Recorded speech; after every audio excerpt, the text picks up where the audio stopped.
Imagine you're the most powerful man in China. You've brought 200,000 soldiers to the Yangtze River. But someone set the water on fire, and in a single night, you lost everything. Let me tell you a story about the man who did lose everything and still almost conquered China. It's 155 AD in the last days of the Eastern Han Dynasty. China is fracturing. The empire that held together for 4 centuries is coming apart like a rotting cloth. Warlords rising in the south, barbarians pressing in from the north, the government corrupted from the throne down. In this chaos, a boy is born in Qiaojun, today's Anhui province. His name is Cao Cao. Now, Chinese school children know Cao Cao as a villain. The history books painted him as ruthless, ambitious, cruel. But the truth is more complex.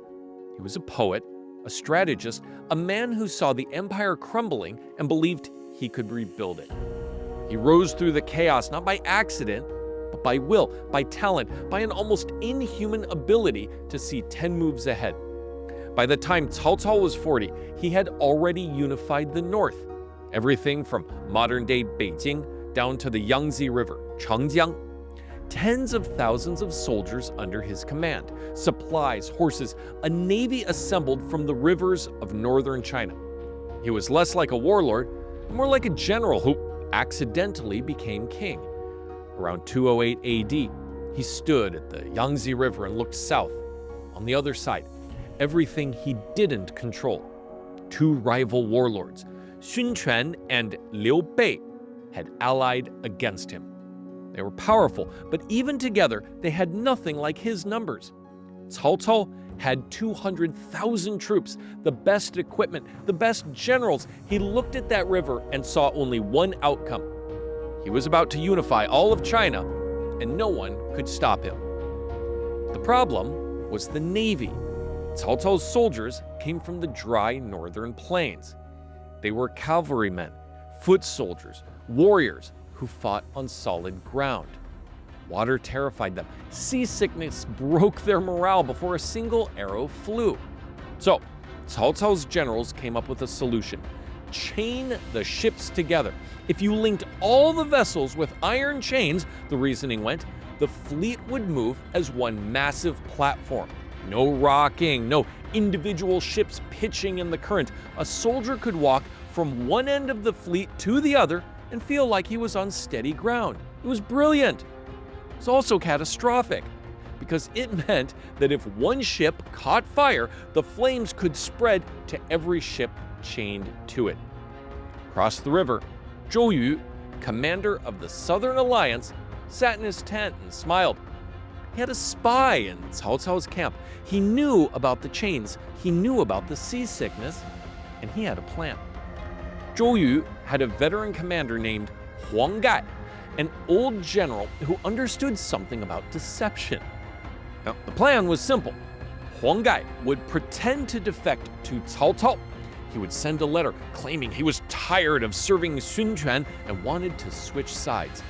The letter was convincing enough that Cao Cao actually believed it. On a night when the wind blew hard toward Cao Cao's anchored fleet, Huáng Gài loaded 10 ships with dried straw, wood shavings, and tar. He set them ablaze. Then he sailed them toward the chained naval line, shouting that he was defecting, that these were gifts for the general, that he was bringing fire ships as a gesture of loyalty. In the darkness, in the chaos, no one questioned it. The fire ships hit the chained fleet at full speed. The flames caught, they spread. The iron chains didn't hold the burning, they conducted heat. Within minutes, the anchored ships were infernos. Men jumped into the river and drowned. The screams came so loud you could hear them on the opposite bank. Cao Cao's fleet, the assembled strength of a warlord who had conquered half the empire, burned in a single night. This was Chibi Zhizhan, the Battle of Red Cliffs, December 208 AD. The most famous naval defeat in Chinese history, not because of brilliant tactics, but because of fire. Because of fire and one act of deception that Cao Cao never saw coming. Cao Cao stood on the shore and watched his navy burn. He gave the order to retreat. The story doesn't end there, though. Cao Cao escaped, but not clean. He fled south through the Huáróng Dào, the Huáróng Pass, a narrow mountain road where a small force could trap an army. And there, according to legend, Zhuge Liang, the strategist of the Southern Alliance, had stationed Guān Yǔ, the general with the red face, a warrior of almost supernatural honor. But Guān Yǔ had fought under Cao Cao years before. He owed him a debt that his code demanded he repay. So, when Cao Cao appeared at the pass, exhausted and hunted, Guān Yǔ stepped aside. He let his former general escape, and the debt was settled. Cao Cao lived another 12 years. He became even more powerful in the north, but he never conquered the south. Never unified China. The empire stayed fractured. North, center, south. What would become the Three Kingdoms, the period that defines Chinese legend and Chinese warfare for the century. The failure at Red Cliffs wasn't just a military loss. It was a fracture in the future of the empire. Then, in 220 AD, Cao Cao died. This is where the story twists. On his deathbed, his final words weren't about the battles he'd lost or the empire he'd never built. They were about something else entirely.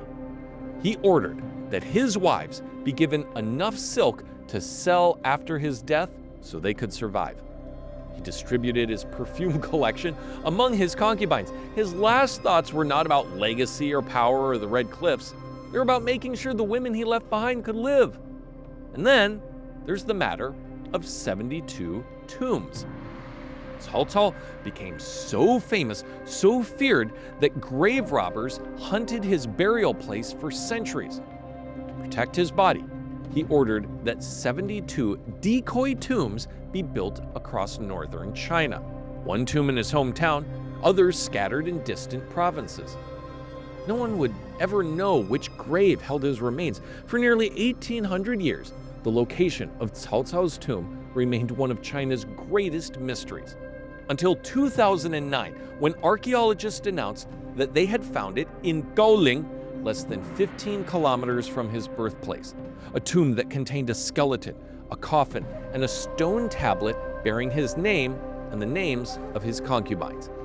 And in it was a single jade figurine, small enough to hold in your hand, a small luxury, a memory of the man who had tried to remake an empire. Cao Cao bet an empire on a single night and lost it all. If you know someone who's been completely destroyed and just kept going, share this video with them. They will love this story. But there's a story about a man who bet his last silver on one act of trust. And what happened next is one of the most devastating things I've ever told. Click on this thumbnail right now and watch the video. Now that you've made it this far and you're still watching this video, here is the secret password: Red Cliffs. Start your comments with this word and I'll reply to you. And until next time, 再见!